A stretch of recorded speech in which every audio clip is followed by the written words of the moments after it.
6:30 mes jau pradedam savo turistavimą, jau visi su kuprinėm, matom bent jau gražų rytą. Važiuosim jau į traukinių stotį, po to į oro uostą ir skrisime į Las Vegasą. Mūsų sankryžėlė taip atrodo ir atvažiuoja mūsų jau oranžinis autobusas. Važiuosim iki stoties dabar. Štai taip yra mūsų rytas prie Union Station, iš kurios mes važiuosim į oro uostą.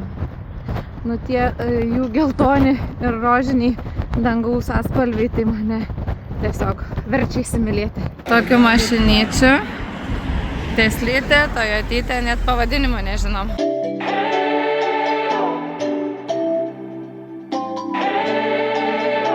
Ką tik prie autobuso pasiklausėm, kur mums reikia eiti, nes mes jau esam traukinių stoty, bet jinai yra belenkokio didumo. Tai žodžiu, priėmų autobuso vairuotojas paklausėm, dar keleivės pridėjo ir papasakojo, kad mums reikia susirasti va ten va šitą baltą autobusą. Nu, mes su juo iš tikrųjų ir atvažiavom. Tai patvirtino, kad čia tas pats, kito varianto nėra. Tai $10 mums kainuos į oro uostą nuvažiuoti. Mes eidami pasipildėme metro kortelėse $10, nežinom, kad tiek kainuos atvažiuoti iki oro uosto. Nu ir savo laimingai ateinam į Autiką ir Autikė yra tokie aparačiukai, kur prilieti ir nuskaito ten, pažymė viską. Nu ir ką, bandom nuskaičiuoti ir sako, ne, jūs turite eiti į kiemą, susirasti tokį kioskelį ir tam kioskelį turit užtvirtinti jau ten, nuskaičiuos nuo jūsų ir tada grįžkit. Nu tai žodžiu, tam kioskelį darbuotojas parodė, kaip ten ką padaryti, grįžom į autobusą, liečiam vis tiek, meta kažką raudoną, sakom, tai ir buvo tam kioskelį, jo buvom, nu okei, lipkit, visus tris sulaipino, tai nuskaityt greičiausiai, kad doleriukus nuskaitė, bet taip ir likom nelabai supratę, kaip čia ta sistema veikia. Gerai, kad esam užsimetę laiko šiek tiek, nes pasirodo ant mūsų telefoninės programėlės rodo, kad mes turim išskristi iš terminalo 4, o čia atvykus ant teliko rodo, kad kitas terminalas, tai mes dabar nežinom iš kur skrist. Tai dabar mes einam čia pasiklaust, ką mums dabar daryti. Nu, žinokit, nuvarėme čia jau trečio darbuotojo klausėm, jau vienas net patikrino su savo telefonu ir rodo vis dėlto, kad teisingai yra tas, kas yra programėlėje, o net ne ant ekrano, nes ant ekrano rodo visai net kitą terminalą. Tai labai įdomiai, nes ir valandos net nesutampa 5 minučių neatitikimas ant informacinio stendo. Dabar einam ieškoti savo geitų ir žiūrėsim, ar nenusiūs mūsų kažkur į kitą pusę. Amerikos oro uostas. Ir vėliavų daug, ir lėktuvų daug. Ir mūsų pagrindinis skrydis yra su American Airline, tai čia daugiausiai tų lėktuvų ir yra. Nes tiesiog iš šito terminalo tik tai tie lėktuvai ir tai skrenda. Ne veltui Los Andželas sako, kad yra didžiausias Amerikos oro uostas. Ar antras pagal dydį, dabar jau susimaišiau. Tai va dabar tokiais tuneliais, čia kaip kokia metro. Einam ir ieškom savo vartų.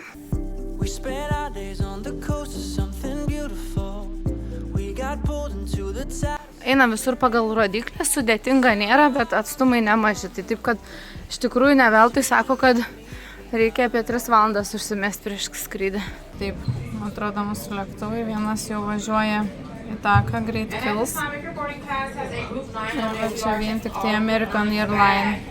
Pats skrydis mums yra iš KM 8B. Einam pažiūrėti, ką vyrai veikia, laukia. O toj skris lėktuviukas, gal spėsim nufilmuoti. Čia dar tik važiuoja į skrydį šitas. Lenkės 2 lėktuvai. Daug jų čia iš tikrųjų labai yra. Yra tokia zona, kur galima prisipilti vandenuko. To aš čia paspausiu, parodysiu. Va. Ir dabar su viena ranka neišeina parodyti, bet į savo buteliuką va čia tai prisipili geriamo vandens. Ir gali neštis lėktuvą, gali... Nežinau, vat, kavą mes eisim toj pasidaryti. Matėt, vandenuko prisipyliau, kur yra geriama zona. Turim lietuviškus puodukus. Toj darysime kavą. Nes kelionėse yra pats geriausias dalykas, tai spiralė.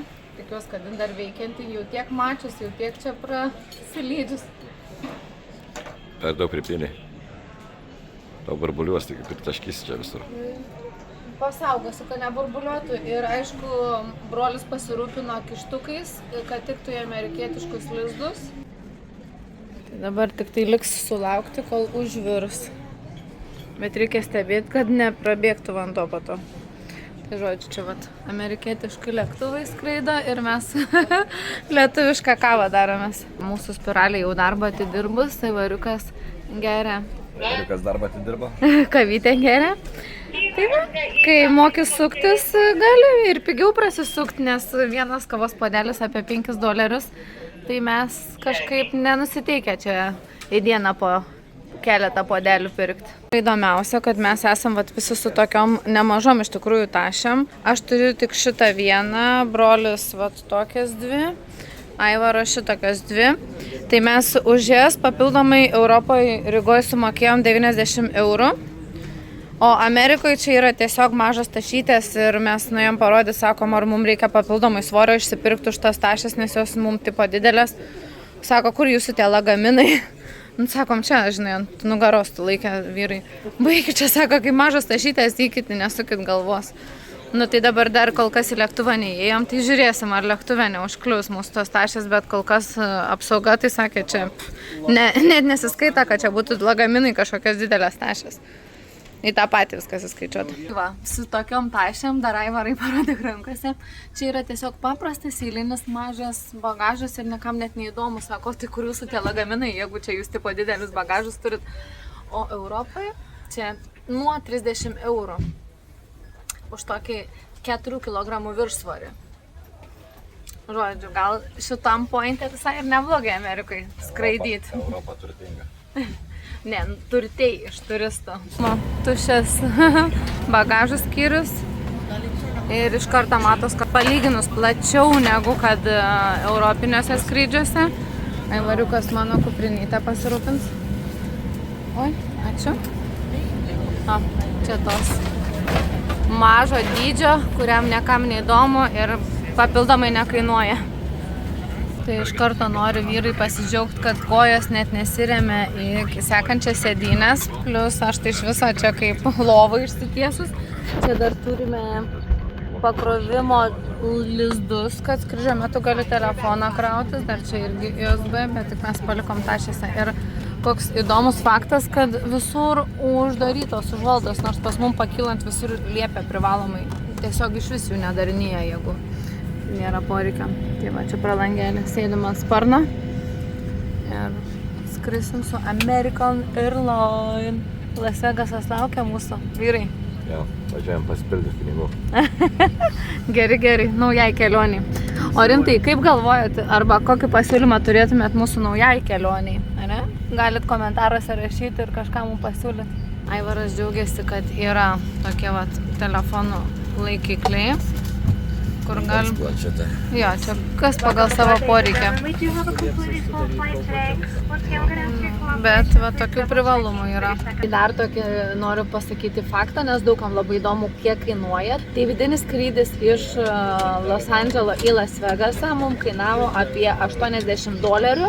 Tai čia gal tokie 7 kažkeli eurai. Ir čia tik į vieną pusę. Nes mes iš Las Vegaso skrisim į San Franciską. Mums nereikėjo atgalinių bilietų. Oi, kažkas prieki, didelis vietų priešais mane atsisėdo, net pakilo sėdynė. Tai žodžiu, bilietų kainos noriu pasakyti, kad yra nedidelės tikrai. Labai prieinamos ir vietiniai skrydžiai labai patogu keliauti. Nes atstumai čia yra labai dideli, su mašina, su traukiniais nepavažinėsi taip lengvai.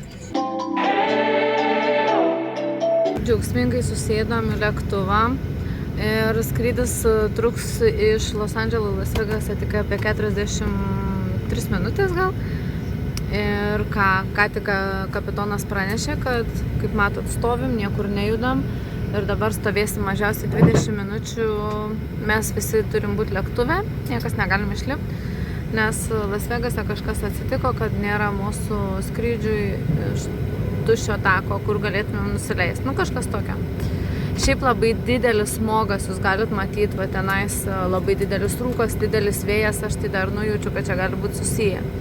Na, bet kuriuo atveju būtų pavojinga, nekiltumėm, bet vat, jau vėl tempęs laikas, sėdim. Aišku, šiandien mes nieko nesuplanavę, mums tiesiog pasiekti kambarį ir pasilsėti prieš rytojų. Bet vat, jeigu jau minutė į minutę, gali kažkur užkliūti. Toks fainas pastebėjimas, kad žmonės labai sąžiningai vieni kitus praleidžia pagal eilės tvarką, niekas nesigrūda. Mes ir toliau sėkmingai stovim ir laukiam. Nesvarbu, kad jau už mūsų ir stovinčių eilė yra didelė. Bet kol nepriėjo tavo vietos eilė išeiti, tol ir laukia. Mes ką tik išlipom iš lėktuvo ir esam Las Vegase. Ir jūs pažiūrėkit. Tadam! Jau galim eiti bandyti laimę doleriuką laimėti. Ok. Kaip fainai, kaip gražiai. Iškart akį patraukia, ne? Iškart kitaip negu pas mus. Bet žaidėjų kaip ir nesimato. Geras. Nu, fainai. Aivars tai čia nais visus žaidimus jau žinos. Kaip jau galima suprasti, esam Las Vegase ir šitiek aparatų Lietuvos normalioj kazinkiai net nėra vienoj vietoj, o čia tiesiog oro uoste. Tai aš jau net nenoriu suvokti, kas laukia mūsų čia šias artimiausias porą dienų. Tikiuosi neprasivokšim. Į mėlyną, mums reikia pakliūti į mėlyną, Blue Line. Tai jau brolis aiškink, kur mes važiuoti turim, eiti turim, nes... Paaiškink. Spėjai paaiškink. Žodžiu, reiks surasti mėlyną liniją, nes iš ten kas mumis veš? Air Trains, oro uostą vadinamieji nemokami autobusai iki ten, kur po to persėsim ir po to važiuosim į savo viešbutį. Bet čia vien jau galva gali apsisukti nuo lošimo aparatų visur. Paliekam Las Vegaso oro uostą, važiuojam į miestą. Tokie vaizdai mumis pasitinka. Sėdime čia tam Air Traine. Matos, kad važiuojam kažkokiais bėgiais. Ir čia nemokamas tas treinas ir atveš mus į terminalą 1, iš kurio jau reikės susirasti tinkamą autobusą ir važiuoti toliau. Tai ką tik nusipirkom 3 bilietus už $8 ir galim 24 valandas važinėti su viešuoju transportu. Tai kiek nori įlipi, kiek nori išlipi. Man atrodo, čekio neišmušė. Tai mes paskaičiavom, kad mums labiau apsimokės 8 baksų, nes už 6 baksus tik 2 valandas, už 8 24 arba 3 paras už 20, bet mes čia 3 parų net nebūsim, tai geriau 2 kartus po 8 nusipirksim. Laukiam dabar autobusą. Tai va čia, ką tik matėt, nusipirkom bilietus, čia toksai sustojimas ir iš karto autobusas atvažiavo prie vietos. Ir mums reikalingas buvo 109. Švytės numeriai. Tas price.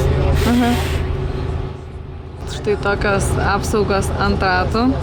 Gerų lėšų tokių norėčiau Lietuvoje turėti. Tai tiesiog, kad mašina saugesnė būtų. Ulele, gražuolytė. Mėlyno žydrumo. Vaizdo, kaip mes važiavom autobusu, jau nebėdėjau, nes nieko nenustebinsi, bet šiaip labai nesaugiai jautėmės, nes čia tokia vietinė fauna autobuse šalia sėdėjo, kad buvo nejauku net telefoną išsitraukti.